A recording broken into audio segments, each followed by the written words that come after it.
بزرگوں ان بزرگان دین کے دامن سے وابستگی اس کو حاصل ہو جائے. جو ان بزرگوں کے دامن سے وابستگی دنیا میں پا لیا اس کا دنیا بھی کامیاب اور آخرت بھی کامیاب ہے. میں آپ کی چھوٹی سی مثال سے بتاتا چلتا ہوں. جب ہوا تیز چلتی ہے تو درختوں سے پتے خوب ٹوٹا کرتے ہیں، چاہے وہ پتجھڑ کے زمانے میں ہو یا بغیر موسم. جب آندھی یا طوفان آتا ہے تو درختوں سے پتے خوب جھڑتے ہیں. ان میں سے کچھ پتوں کو ہوا اپنے جوش پر اڑاتی پھرتی ہے، کہیں نالے میں گرا دیتی ہے، کہیں کسی کوڑے کباڑ کے جگہ پر اس کو پھینک دیتی ہے، کبھی کہیں اس کو کسی گڈھے میں پھینکتی ہوئی نظر آتی ہے. لیکن ایک پتا ایسا بھی نظر آیا جو اپنی جگہ پر مستحکم ہے، اپنی جگہ پر ٹھہرا ہوا ہے. میں نے اس پتے سے پوچھا، اے پتے ذرا یہ بتا دے تو اپنی جگہ پر اس طریقے سے خاموش کیسے رکا ہوا ہے جبکہ ہوا چل رہی ہے، دوسرے پتے اڑ رہے ہیں. ہوا ان پتوں کو اٹھا کر کے کسی نالی یا کسی گڈھے میں گرا یا کوڑے کباڑ کی جگہ میں اس کو پھینک رہی ہے. اے پتے ذرا یہ بتا دے آخر تو کیسے رکا ہوا محفوظ کیسے ہے؟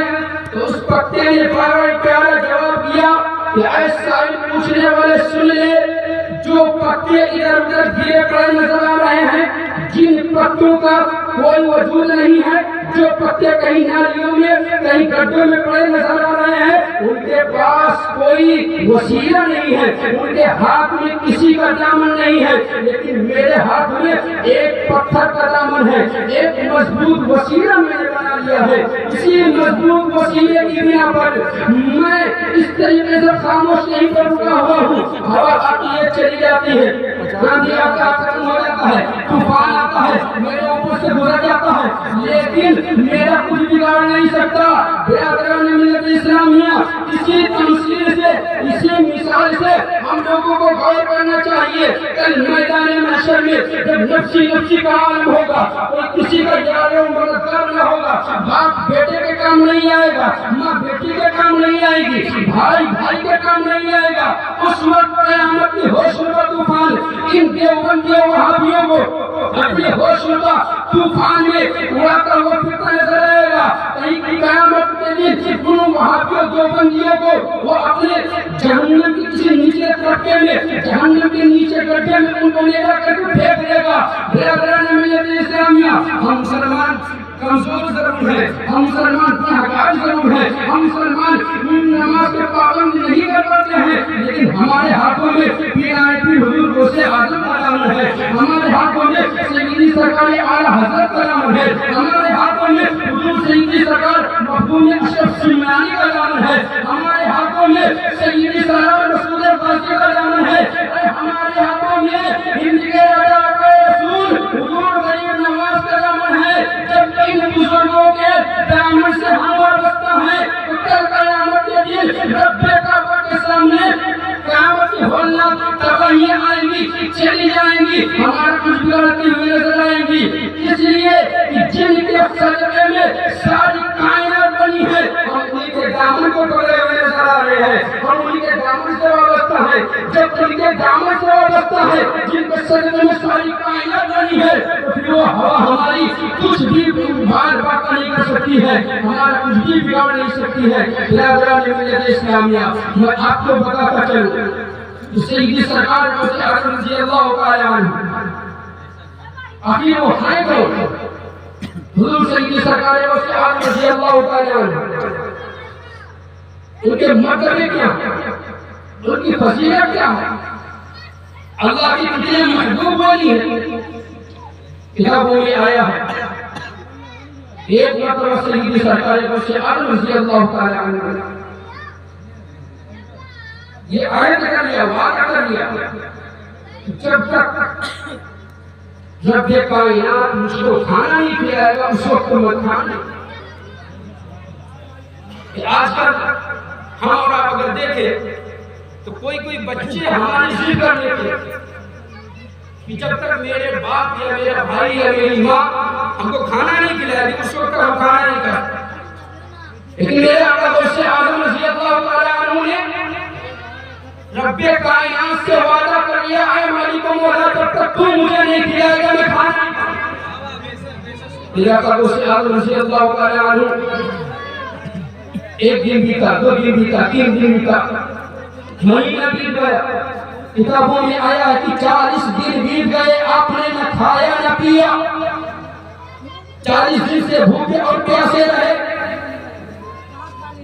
حضرت سید عبداللہ ابو سعید مخزومی رضی اللہ تعالی عنہ، سید ابو سعید مخزومی رضی اللہ تعالی عنہ آپ آئے اور ارشاد فرمایا اے عبد القادر جیلانی آؤ میں تمہیں اپنے گھر پہ دعوت دیتا ہوں اور تم کو کھانا کھلا۔ میرے آقا غوث اعظم رضی اللہ تعالی عنہ نے عرض کیا کہ سید ابو سعید مخزومی رضی اللہ تعالی عنہ میں نے یہ وعدہ کیا ہے، میں نے اپنے رب سے وعدہ کیا ہے کہ جب تک رب مجھے نہیں کھلائے گا میں اس وقت تک نہیں کھاؤں گا۔ اب ذرا مقام غوث اعظم دیکھیے، حضرت سید ابو سعید مخزومی رضی اللہ تعالی عنہ نے ارشاد فرمایا کہ اے عبد القادر تمہیں میں اپنے یہاں کھانا کھانے کے لیے نہیں بلا رہا ہوں، بلکہ رب کائنات نے مجھے عالم خواب میں بتایا ہے کہ عبد القادر جیلانی بغدادی نے 40 دنوں تک کھانا نہیں کھایا ہے، اسی کے کہنے پر میں تم کو آج کھانے کے آیا۔ یہ ہے سرکار غوث اعظم کہ رب کائنات خود فرما رہا ہے کہ جاؤ اور جاؤ میرے عبد القادر غوث اعظم کو کھانا کھلا۔ برادران ملت اسلامیہ، اللہ رب العالمین نے بہت بڑے فضیلت و مراتب پر غوث اعظم کو رکھا ہے۔ میرے آقا غوث اعظم فرماتے ہیں قدمی ہذہ علی رقبۃ کل ولی اللہ، میرا قدم تمام اولیاء اللہ کی گردن۔ جب یہ جملہ میرے آقا غوث اعظم نے بغداد کی منبر پر، بغداد شریف کے مسجد کے منبر پر اعلان فرمایا، کتابوں میں آیا کہ 313 اولیاء کرام اس مجلس میں بیٹھے ہوئے، مسجد میں بیٹھے ہوئے۔ میرے آقا غوث اعظم نے فرمایا قدمی ہذہ علی رقبۃ کل ولی اللہ، میرا یہ قدم تمام اولیاء کرام کی گردنوں پر ہے۔ تو تمام 313 اولیاء کرام جو وہاں موجود تھے ان سبوں نے اپنی گردنوں کو جھکا دیا۔ اور کتابوں میں آیا ہے میرے آقا غوث اعظم رضی اللہ تعالی عنہ نے جب یہ فرمایا تو تمام عالم میں جہاں کہیں بھی اولیاء کرام موجود ہیں سبھی نے اپنی اپنی جگہوں پر میرے آقا غوث اعظم کے فرمان کے مطابق اپنی گردنوں کو جھکا دیا۔ یہ ہے آقا غوث اعظم سیدی سرکار غوث اعظم نے فرمایا قدمی ہذہ علی رقبۃ کل ولی اللہ۔ اس وقت ٹیلی فون کا زمانہ نہیں تھا، اس وقت انٹرنیٹ کا زمانہ نہیں تھا، اس وقت کوئی موبائل سے ایک دوسرے کو دیکھ کر کے بات نہیں کر پاتا تھا۔